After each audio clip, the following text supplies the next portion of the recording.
I imagine that I've probably ventured a little ways into Albertor, looking for or assisting. Davey, what's your character's name? Torvar. Torvar. Assisting Torvar in tracking down herbs and whatnot, and possibly hunting the occasional minor abomination, but otherwise. I go as far as it is necessary for me to steal their knowledge. So I may have to have swept down into some of the leftover villages and whatever remains there to try and pick through their libraries. And like I said, like collect the things that grow here that don't grow up north. Um. Okay. Apparently, we dropped the stream, but we're back on now. Mm. Glad to know I'm not the only issue here. Yeah, it may be me that is the issue, and you guys are just on the receiving end of it.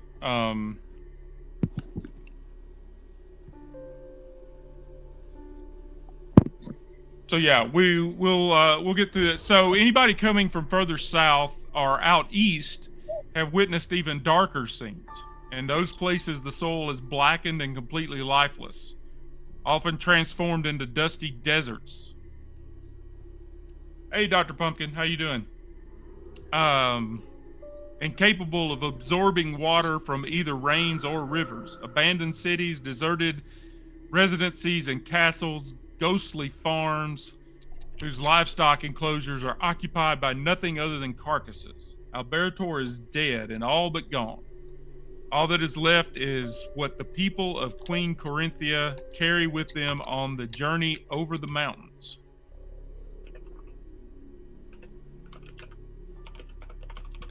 I can see Velcor having come from further south. His family that he had been left with kind of left him, much like the abandoned cattle, and he's been trying to make his way around and just trying to survive. Yeah, that's where you're at. Is there's nothing here for you now. Like you've got to get across the Titans. If you stay here through the winter, you may not live. Like it's that bad. Like you've got to get, the only thing on your mind is getting across the Titans. Now, for whatever reason you've waited this late in the year to do it, maybe you had to travel here and it took you this long to get here. But most of the people in this camp, the generations where their ancestors are buried south and reach the still living soils of the mountain, hope that the world north of the Titans shall prove to be as flourishing and welcoming as everyone says. So you find yourself, the four of you find yourselves huddled around a fire. Chad and Davery's characters are traveling together, so they would be together, but there's a troll sitting nearby and a like what would Valcor look like in this, like what form would he have in this situation? He would look mostly human. There's some elvish features about him, but he tries to keep that covered as much as he can. In certain situations, he might find somebody that will help him blend in a little bit better to mimic. But right now, he just kind of looks forlorn, lost, looking for a group that might improve his chances of getting across. And what does this troll look like, Kevin? What is like? Is he trying to hide himself, like with a cloak or anything, or? Oh no, he's out. He's proud. I mean, I'm 8 feet tall, so it's a little hard to hide who I am. Like, I stand out as probably one of the biggest people in the town, much less what anyone has ever seen.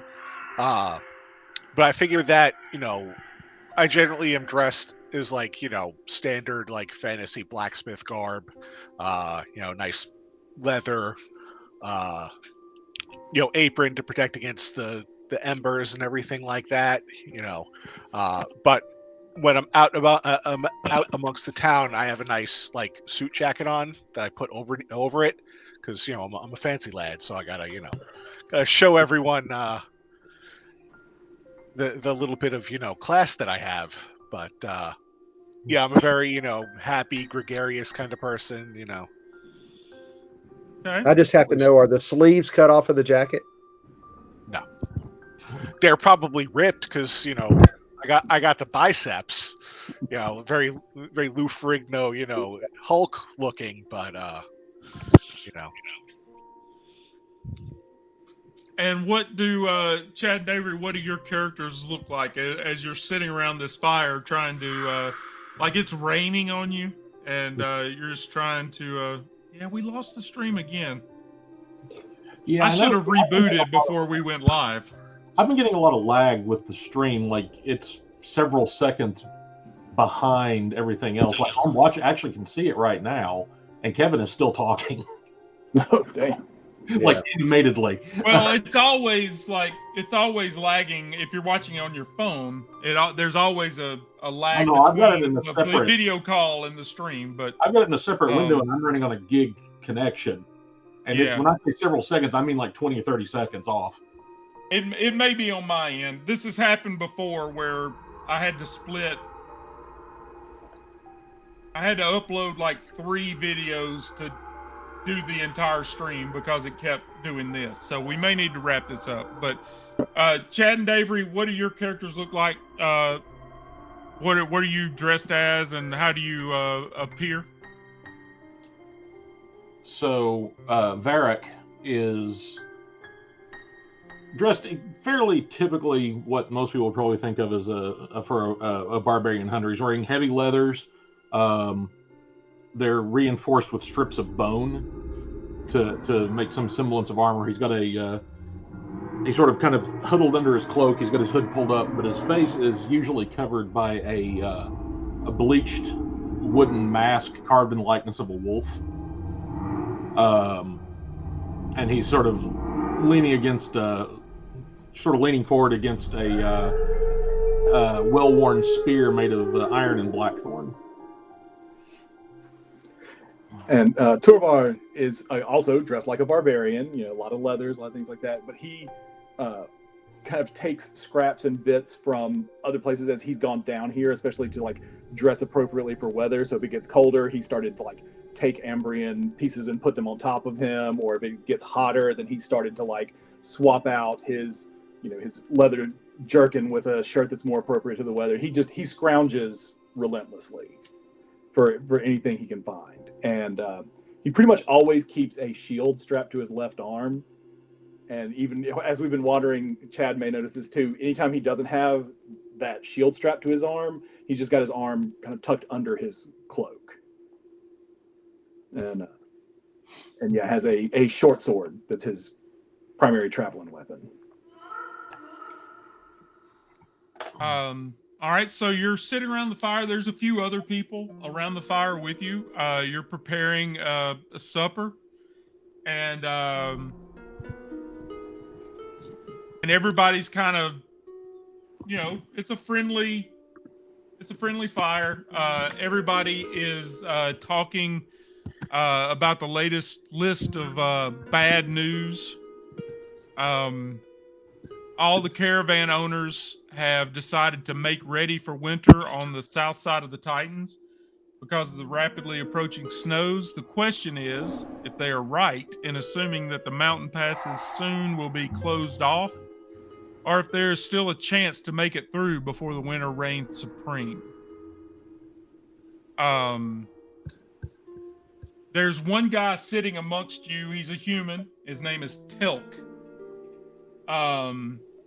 He seems kind of, gregarious, kind of, he's a friendly guy, and he's interested in all of you. He's talking, he's asking, where this troll came from, and wants to know, like, there's a barbarian on the south of the Titans. What, he's not.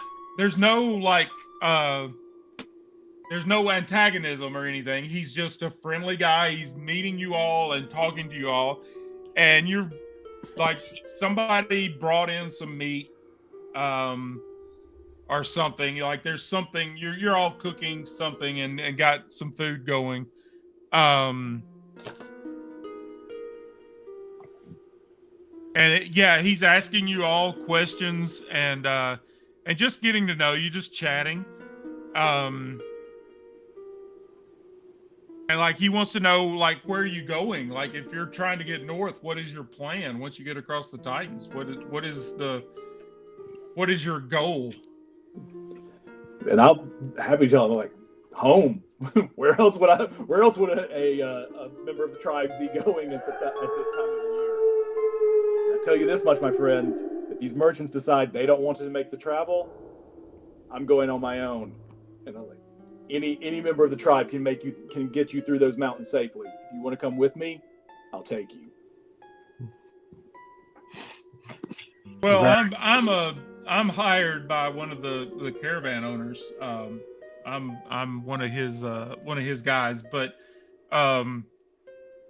yeah, if he decides to stay, then I've got to stay here. But I definitely wish you the best. Now, all of these other people may decide to follow you if you decide to go. I mean, that's up to them. Varric kind of looks at. I'm sorry, David. One word. I know Torvar. Torvar. Trying to remember the names. Kind of looks at Torvar. He says, "Well, you can." When Torvar says, "Well, you can follow me," and just kind of, yeah, follow you, sure. But he says, "I'll take anyone across the mountains that wants to go. There's little enough food here now, let alone once winter sets in. Better to take our chances with the snows than starvation and the things that lurk in the shadows on this side of the mountains." Exactly. I have been here long enough. My guide has shown me what is here, and it is not much. I long for the forest. You don't yearn for the mines? No, I'm not one of the children. And what of you, Master Blacksmith? Where is your destination? I go where the work is, wherever I'm needed. The people need me, and I'm here to serve. And there's definitely none of that on this side of the Titans. And you, sir? I'm just looking to get away from here. Anything's better than where I am. So you've got no plan once you get across? You're just... I've lived the last 10 years without plans. I'll figure it out once I get there.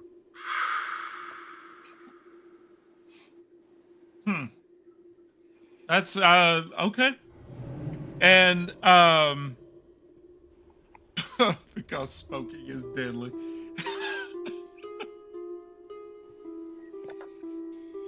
Oh, I thought Dr. Pumpkin was asking a legit question, but he was setting up a joke. So while you're sitting around and getting to know each other and talking to Telk, another guy comes running over. He's visibly excited. He comes running over and leans in and whispers into Telk's ear.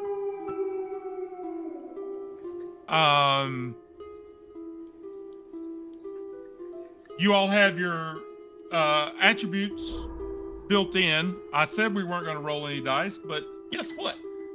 We're going to roll some dice. Give me a vigilant roll, and you want to roll below what your attribute is. All right, just for the people at home, not for me or anything.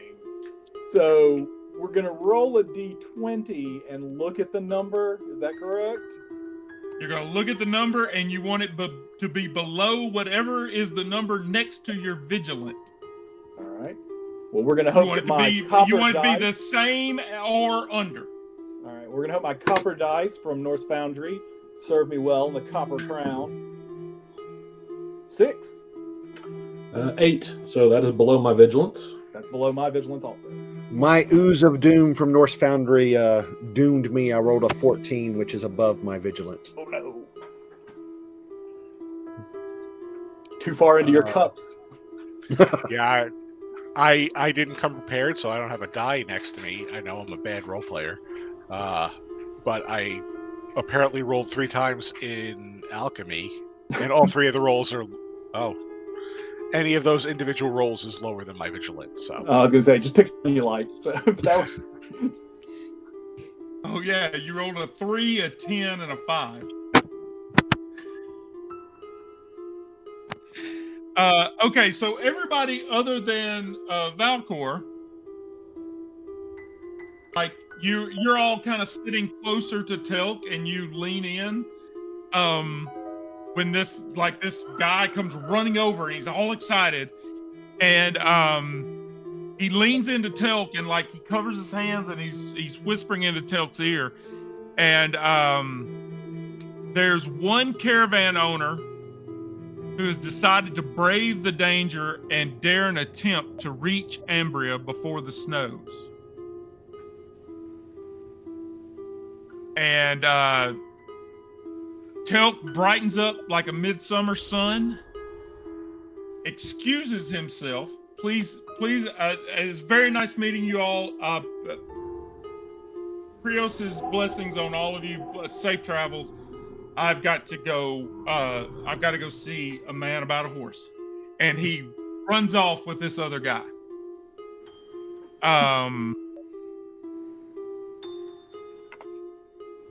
Like he darts off into a tent that is nearby, and you can hear him rummaging around like he's packing a bag. I'll point at Varric specifically, but everyone in general, and just be like, that merchant. We need to go talk to that one. The only one with courage. So do you want to, the guy that ran over and talk to Telk, do you want to say something to him, or do you want to just follow them? And I was going to say, did they not run off together? Well, yeah, they kind of did, but you can stop the other guy if you want. Telk is in the wind, but the other guy is kind of like, he's also there, but he's looking for somebody, another buddy to tell, so maybe he's... I thought we were going to be able to basically like sneak after them when they went running after the guy. But if you can do that. You can follow them as they go to wherever it is they're going. Varric will look at Torvar and, well, perhaps we should offer our services as, having additional numbers is never bad on such a treacherous crossing. Very true. How about you, Master Troll? I dare say your arm would be useful in the woods. I say let's do it. Right. Adventure. Tell you. I'm like, and my friend, and I'll gesture at. I forgot your name, Valcor. Haha. I'll gesture Valcor. He is keen to follow along for sure. He's all on board. Well, yeah, Valcor was the only one that didn't hear what was said, so he's over there just kind of messing around with his stiletto. Varric will look at Valcor and go, wake up, cousin. It kind of says it with a bit of an edge, since Valcor has some elvish features, and we may have found a way. It looks like at least one of these caravans has the courage to cross the mountains.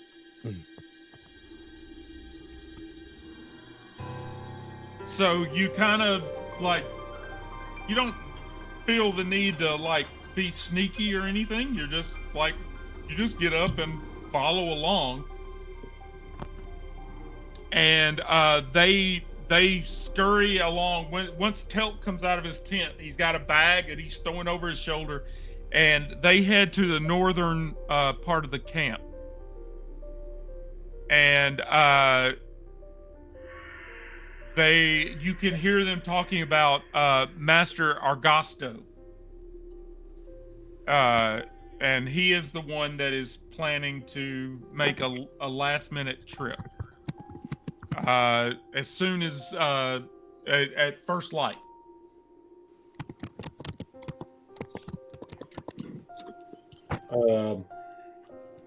Assuming we don't see such an individual, I guess Varric will call out to Teal'c and Master Teal'c, as I understand it, you might be making your way. Sounds as if you might be making your way across the mountains.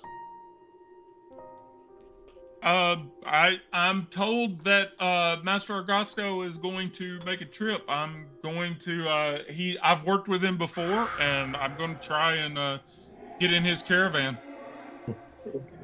We'd like to join you if you could. What can you tell us about this Argasco? He is a he makes the trip several times a year. He's a good man, fair, and he will expect you to work for your passage.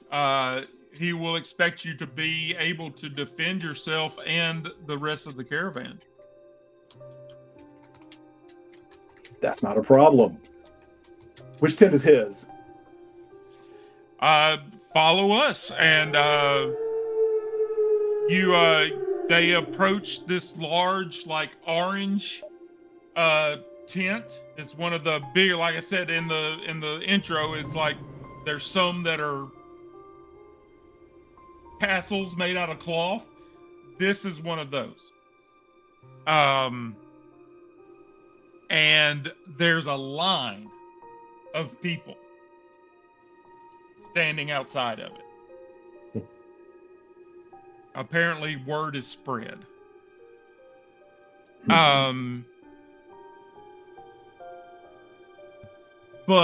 Teal'c and his buddy, who you've not asked for his name, but they just kind of bypass the line and go straight in, and kind of talk. They've like I said, they've been running this caravan back and forth for a while now, so they have, they kind of have clout and reputation.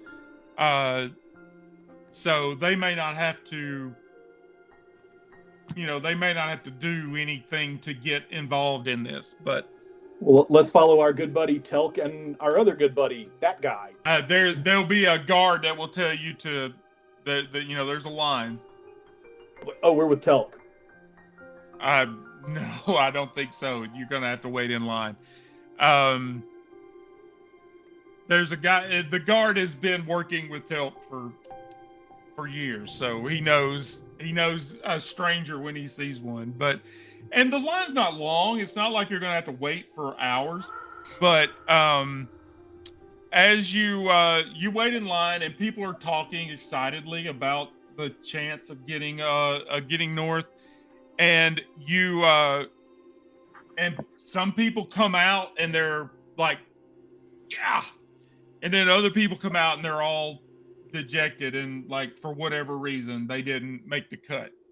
So while we're in line and these other people in front of us, I'm going to stand like closest to the rest of the group from our group and kind of talk like I'm talking normally, but I'm talking kind of loudly to my group about the dangers of the mountain leopards and how I know they've been like really aggressive this time of year, and how we should definitely be on our best efforts, because I've seen them bring down full steer.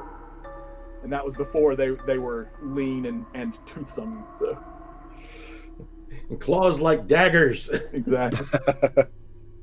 Like I had a brother once. What is it? Give me a persuasive roll. All right. That ain't gonna be me. So good luck. I got a 50. This is just Davery. This is just his.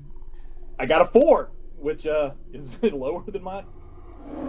Okay, so yeah, maybe the guys in front of you, maybe the 2 guys in front of you and the 2 guys behind you, maybe all 4 of them go, whoa, screw this. This is already kind of sketchy, with winter coming, maybe we're better off waiting.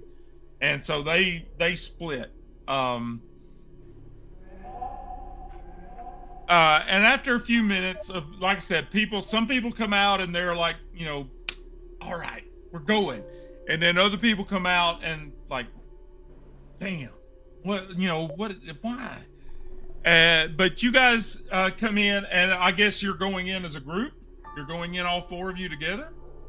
You've I mean, we hope to have an 8-foot tall troll with us. It can't hurt. I was about to say, I'd like the fruit squad with us. Can I even fit inside the tent?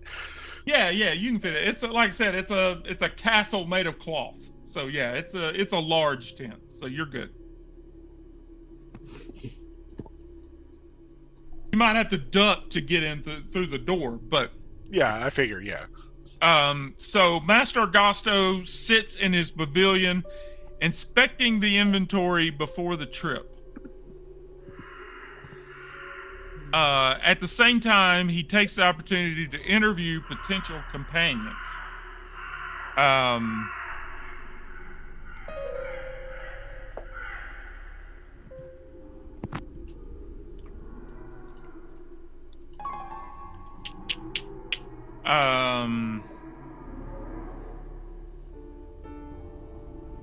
So you guys walk in. I don't know how this is going to work, but can you see that? On Alchemy, I just shared, I just did an image. You don't see anything? In the tactical mode. Yeah, now tactical mode, I see something, yeah. Yeah. Kind of looks like Kevin a bit. No, that I don't see. No, I just see the map of the caravan circle. Yeah. Oh no, I don't know how to share the image. There's an image of Argosto. Oh. No, yeah, I just see the like I said, the circled wagons, the caravan. Okay. Can you drop it in the journal? I don't know. I was thinking. I'll share it in Discord. It's not even like in the handouts. Oh, okay. I was gonna say you can share images in the journal.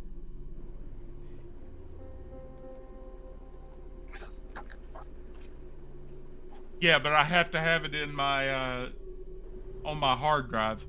I thought if I click on it, it opens up on my screen. And I thought that would share it with all of you, but apparently not.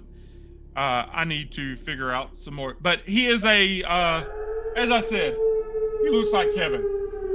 Bald head, sitting at a desk and going through his papers. Well,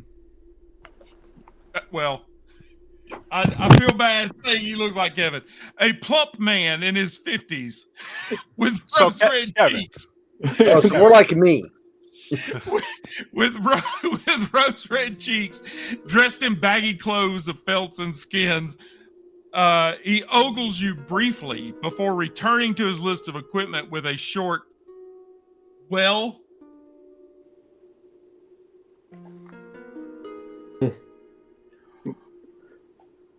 Well, we're looking to make passage. I've my companions and I, at least a couple of us. I'm an experienced guide, and I've made this trip more than once. My friend Torvar here is a healer. Grew up in the Titans in the area. Know it well. And this strapping specimen's a blacksmith. I pat my hammer. I say I can fix anything.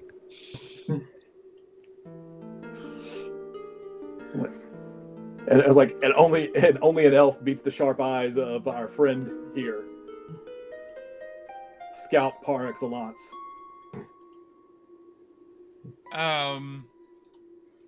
He looks up at you and he says, "Can you defend yourselves? I'm not convinced." Made it this long. I've hunted many a monster, many an abomination between here and in the depths of Davakar. There's nothing along this route that I find cause to be afraid of. Usually I can. There was that time with the barmaid, though, but I believe my lawyer was not up to snuff.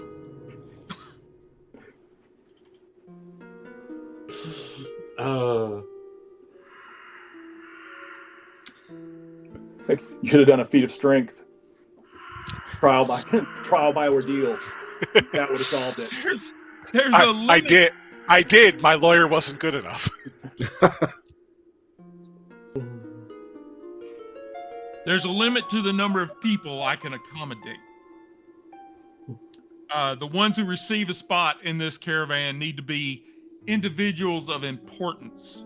And by that, I mean persons who can improve our chances to get across the mountains. If you want to tag along, you're going to need to prove yourselves worthy. Does that sound agreeable?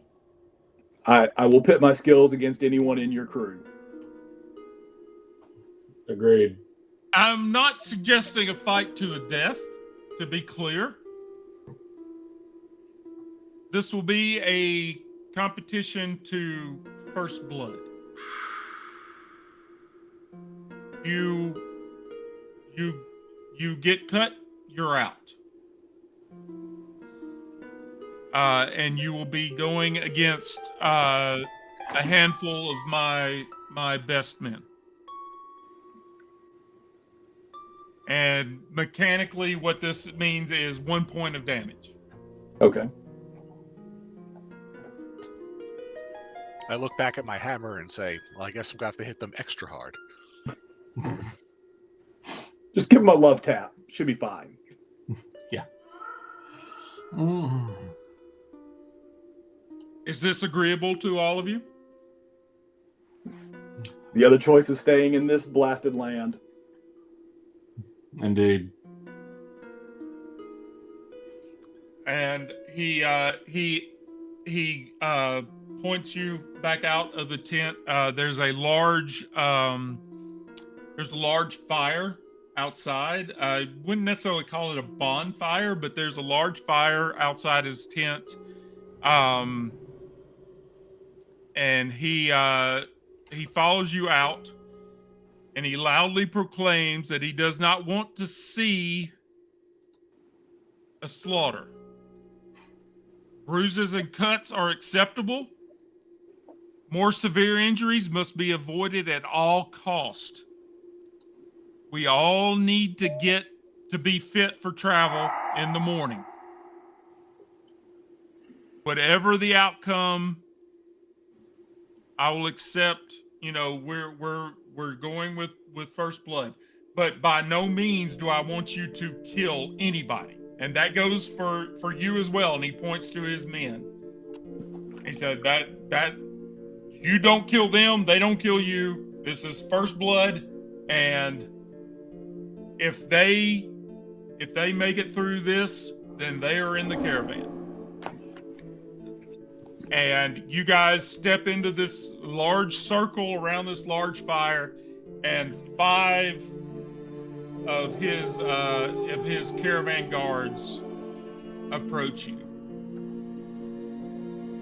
And whenever it is we decide to start, if it's a week from tomorrow night or 2 weeks from tomorrow night, I'm not sure what we're planning to do. We haven't discussed that yet, but that is where we will start. We will we'll roll initiative, and you guys will do your trial by fire to get into the caravan. Sounds good. I'm down. Sorry for the difficulties with the stream tonight. Apparently, we dropped stream a couple of times at least, if not more.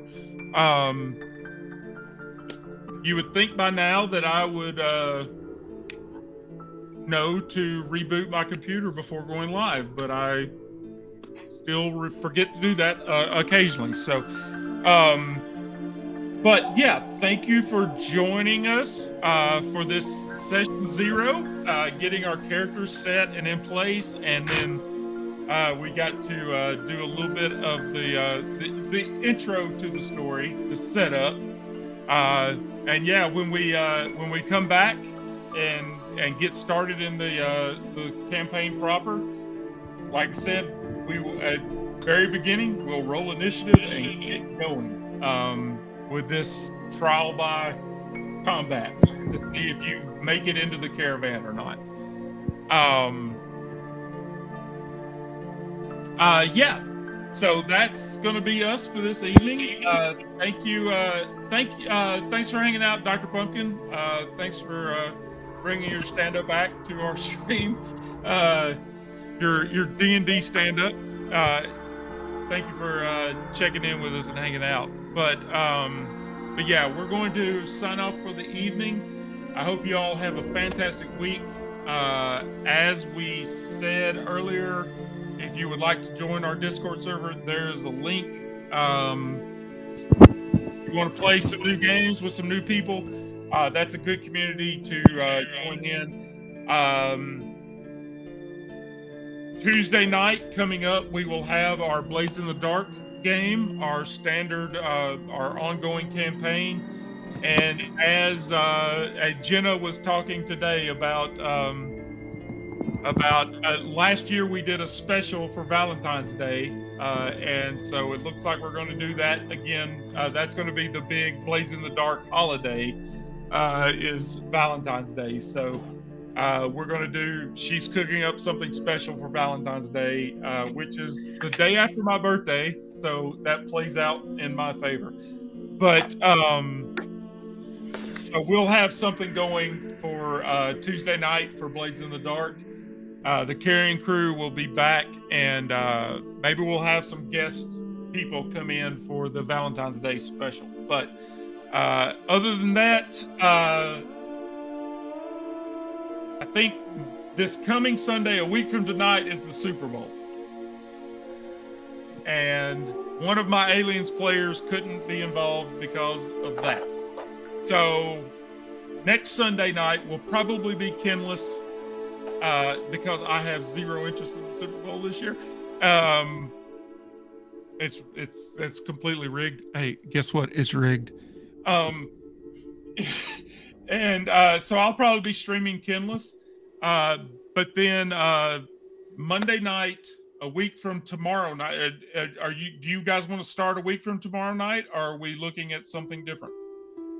That should work for me. I mean, that's fine with me. I think that's good. Yeah, it'll probably work for me. I gotta drop. I got a crying baby.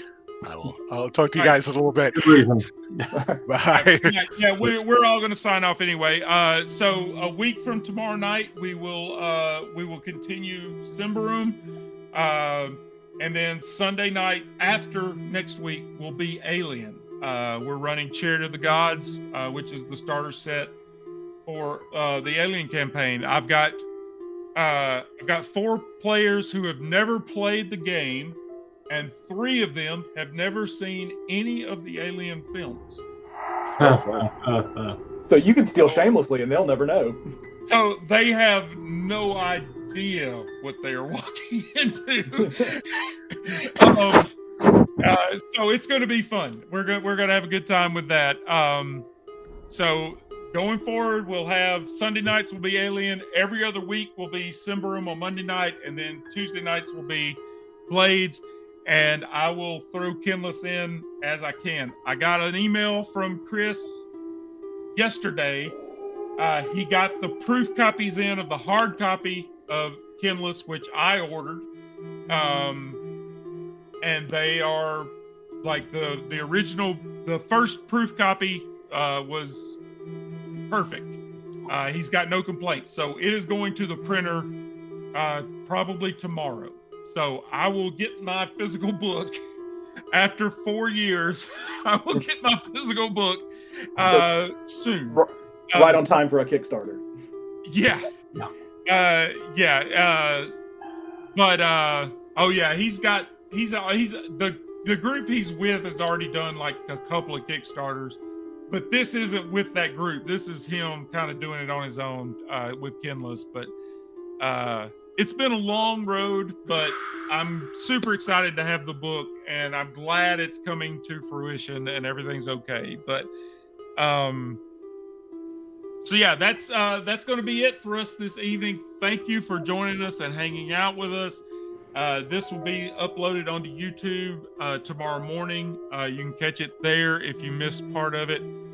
And I may have to upload 3 different videos because apparently we dropped stream a couple of times. So we'll see how that works. But yeah, we will see you Tuesday night for Blades in the Dark.